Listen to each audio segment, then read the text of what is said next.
Okay, so this came about because there was a discussion in the Canadian government that the amount that you spend on adults, the adult learning system, has far less money than the rest of the education system. And it's not necessarily considered a part of the education system. So if you were trying to tell them what it is that you want them to do, then you have to have an argument that works for older adults. So older adults means like from 60 to 80. So that's the age group that we're thinking about. So if you're thinking about other groups, you talk about, oh, you know, we want STEM, we want good education for science, we want human capital, you can make all those arguments. But these people are retired, so it doesn't work to use that kind of an argument. So what we wanted to do is to develop a way in which we can make a case so that this kind of education will be funded. And this social contributory approach is one that actually works for them because it, on the one hand, it works for their needs, and on the other hand, you show the value, you quantify it, you monetize it, and you can say this is the economic value and this is the social value of educating even this group. And therefore, public money is justified for having an education system for this group. So I had 3 research questions. And so the first one is, can a strong case be made using this social contributory rationale? And in this case, it has to make both economic and social sense. And it has to fit with the fiscal responsibility of government because they want to make sure that their money is being spent properly.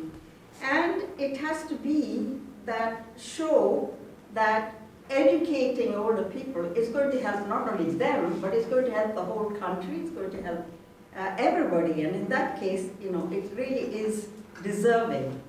And we can do that by showing that on the one hand, they contribute to the economy, and on the other hand, they save money for the government because they free up money by doing, if they are able to make their contributions.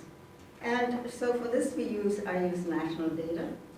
And then the other is to look at what is available, what is the supply that is available at the current time, and is it the fair share, as our second keynote speaker said. So is it equivalent to the proportion in the population? Are we spending time and effort for 17% of the population? That's sort of in this kind of a group. And since I was trying to look at it from a local perspective, there's about 15% in this city, and I use city data for this. And then you want to see if there was a customized system of education infrastructure for this particular group, rather than simply saying, oh, they should go to the high school if they want to learn this, and they should go to university if they want to learn that. What is really available for them particularly? I have to say there is no university for the third age in the city of Ottawa. So looking at it from the first part, you know, how do they contribute to the economy? Surprisingly, 1 in 5 of this age group is still working. So they're getting a little bit of money from that kind of work, and which means they're also contributing as taxpayers. This group is the major base for volunteering in the city. And for whole of Canada, they calculated that their work in volunteering is worth 11 billion Canadian dollars. So this is not a small amount. So if you want this kind of contribution, it is worth helping them to have the kind of learning opportunities as anybody else. They are also big fundraisers. they work for public, non-profit organizations, public organizations, and the worth of the money that they raise or they contribute is $4 billion. And that's not a small amount either. In addition to that, there's the non-work contribution that they provide to the economy. And they do it in a couple of ways. But the main thing is that they are the ones who have saved up the money, and so through their savings and through their consumption and how they invest, they are contributing to the economy. That's a non-work kind of thing. I wasn't able to find Canadian value for this, but my neighbors, our neighbors to the south, what they call the longevity economy is worth 7.6 trillion US dollars. So this is not a small amount either. And then they spend on consumer goods and services.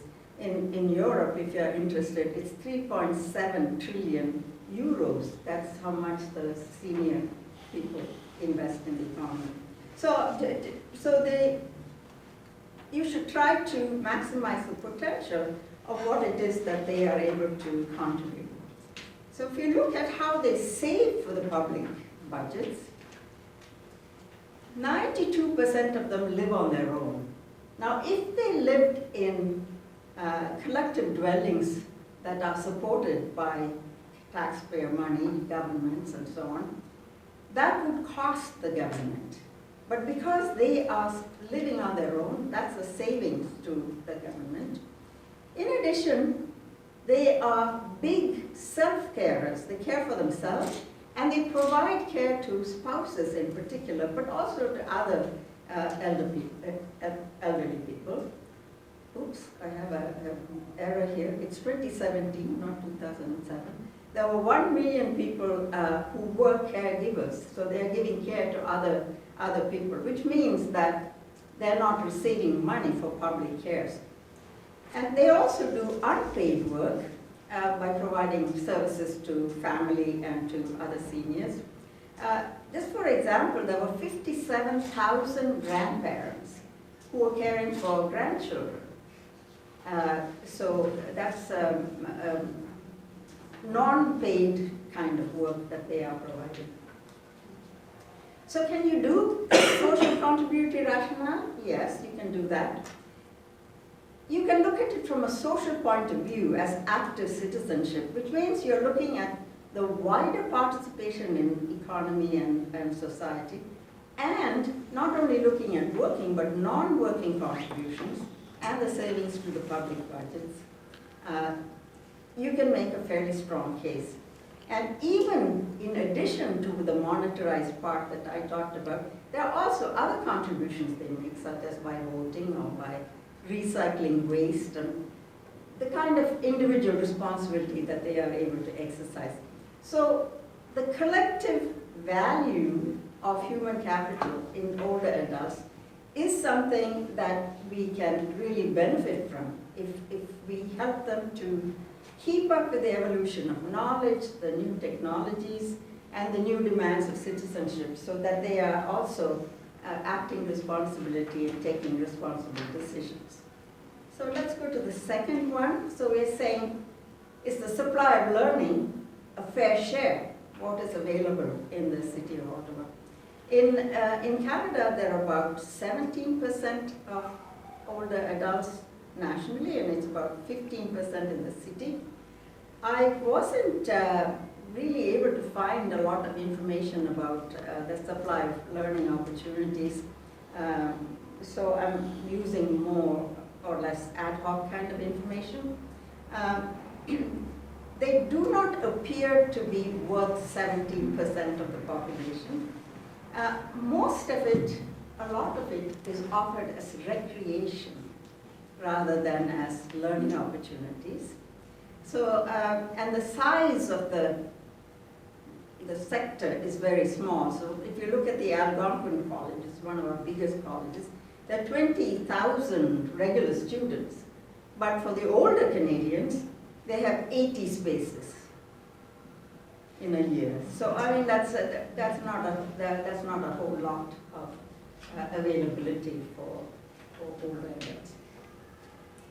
So, I mean, not definitely, but it's unlikely that the supply of learning matches the amount of people that are there.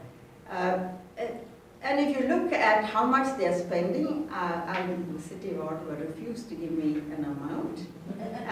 But in the UK, for example, only 2% of the funding goes to older adults, even though they may be 17% living there. So what we do know is that older adults participate less in training. Among the older adults, if you have lower education or lower income, you tend not to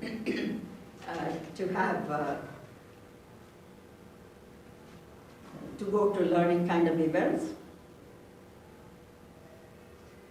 There are more older adults with low literacy, and it's difficult for many of them to get to where the courses are because they're not allowed to drive any longer. And the public transportation doesn't always take them to the exact place where they're supposed to go for their training.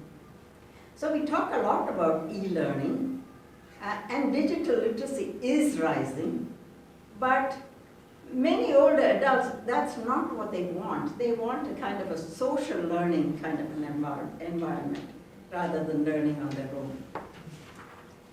So if you're looking for, so is there a customized system in the infrastructure for older adults? So I looked to see what it is they find. So I went through the ways in which an older adult might find what it is that they can study or learn. And I found about 1,000 courses and learning opportunities that were available. And then I have a framework that is based on the literature and by talking to older organizations, which I'll show you in a minute. And I'm just going to tell you what it is I found, just grouped like this. So there are regular courses at a university that you can go and take. You can take it for credit, or you can just audit it. Sometimes you get a discount. For some reason, if you have a PhD, they don't give you a discount. I found out that I wasn't. I said, well, I'm old enough, but they said, no, you can't. There are general interest courses, they call them. And there are many of them are micro courses. They're very short, small. Under a category called learning in retirement.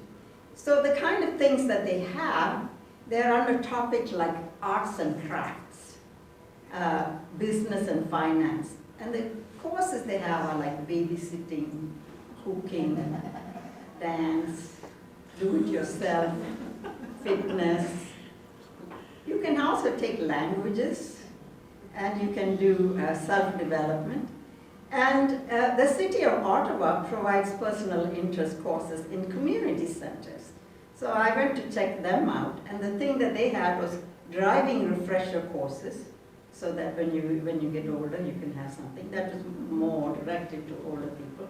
And then they had like painting and pottery and things like that. The government of Canada has a very interesting program. It's called the Mobile Outreach Service, where they go to seniors' homes and they provide them with special courses in things like estate planning, prevention of falls, and so forth. And then there are short courses that are offered by organizations. An example would be the Retirement Planning Institute gives a course on retirement planning. Then online learning, you know, it's the same as anything that anybody else can use. And there are models for self-learning. And there are also video and audio courses that you can get. And then there are public lectures that you can go to. So these were the 1,000 that I found. And here is the framework that I was telling you about that I used to see if it's really customized for them. So on the right you see what it is that, you can see that what it is we want for adults in general. But what is it we want for older adults? So the location, it should be where these people are concentrated already. And it should be easily accessible. It should be barrier-free, so they can come on their scooters and so on. And if there's public transportation, that would be good. The length, mostly they wanted about 2 hours or so, and not any much longer. And they didn't want it late at night. Now universities, they have their whole usual program, then they have it in the evening. And that is not exactly what it is that they want. Frequency, they don't want it just like once a year, but they want it repeated. So you can have small groups, but several times. The composition of the group, I'll come to it, but there's a little bit of a discussion what it is that they want. But in general, they wanted something that can be paced to their level and their interests. And they want reviews and examples and exercises and things like that, that really apply to them. In one of the groups, they said the example that they gave for something was rap music. And they didn't exactly sort of feel that that was right for them. So in terms of cost, sometimes it's free, but very often it's just discounted. And many of them said that actually some of the costs that are associated with it, like transportation, parking, and some of the materials was a little too expensive for them. For e-learning, many of them just don't have the skills, so they're not excited about it. And they would like to be in a group, even though they are learning individually. And the difference in terms of learning objectives, they find that professional and work-related stuff is interesting, but since they are retired, it's just a matter of for them to just continue to have an interest. It's not for actual practice. The topics that are more like wide, they were interested in things as financial investment and divestment, because that's what they are doing at their age. They were interested in caregiving, estate planning, health in later years, that sort of thing. Personal interest for growth and their own development, such as music appreciation, how to play bridge, cooking, and things like that. And the learning mode, they enjoyed the social side of learning because they don't get out very much. Many of them live alone. And the interaction with others. And they like experiential kind of things. So is there a customized infrastructure? I would say it's not evident. So the existing formal and non-formal systems are simply extended for this group. Personal interest courses predominate, and they keep them active, but you can't actually say that public money has to be used if you want to go and take a cooking class. You know? It's harder to argue for something like that. And there seems to be a big difference in the objectives of the people offering, the providers. So the government that targets older adults. I told you about the special program. The providers, what they do is they take what they have already and they simply package it and say, oh, this is it. And that becomes the... and so the topics are not really particularly for them. And among older adults, they're very diverse and they have such different life experiences. So some prefer to take self-interest courses, and with mixed age groups. I remember one lady came and asked me, so how many old people's courses have you taken? And I said, well, I have taken courses on fall prevention, for example, and I don't think it's particularly for old people, because the person who was teaching me was a ski instructor, showing how to fall when you ski. It's the same technique you use when you fall as an adult. But others want something that's designed for them, and they want a learning pace that's good for them particularly. So using market demand and saying, this is the way the demand is not really appropriate for this group. And we can't use arguments such as labor shortage or skill deficits and things like that, which we use for other age groups. But we can say that critical thinking, analysis, those kind of things can be applied in different contexts and at different level of expertise, even for this older group. The government actually sort of woke up and had an advertising campaign. And I'm just showing you the pictures for that. This came about particularly because of financial scams. You know, people would call an older person and tell them, you know, give me $10,000 and I will get you such and such.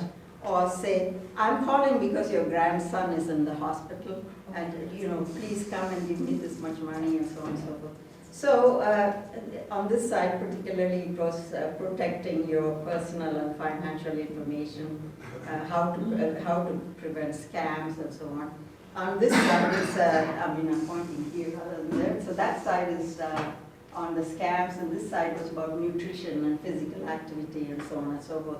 But I thought this was an interesting initiative that they had taken to sort of say that we want them to also. So in conclusion, I think governments have to make a decision whether they really want to use the human capital that older people have, or do you just want to let it be unused or underused? And it's a waste to have human capital that's not used for their own good and for public good. I think you can make a clear case for public investment using the economic value of their social contributions. You can also use social inclusion and equity arguments. And to point out that, you know, we are not using the full potential of the human capital that we have in the country, and that if we don't do that, we are accepting slower levels of national development, and that a customized, cohesive system, it should relate to the rest of the educational infrastructure in some way, and it should be proportional. They should have a fair share of education budgets. Thank you.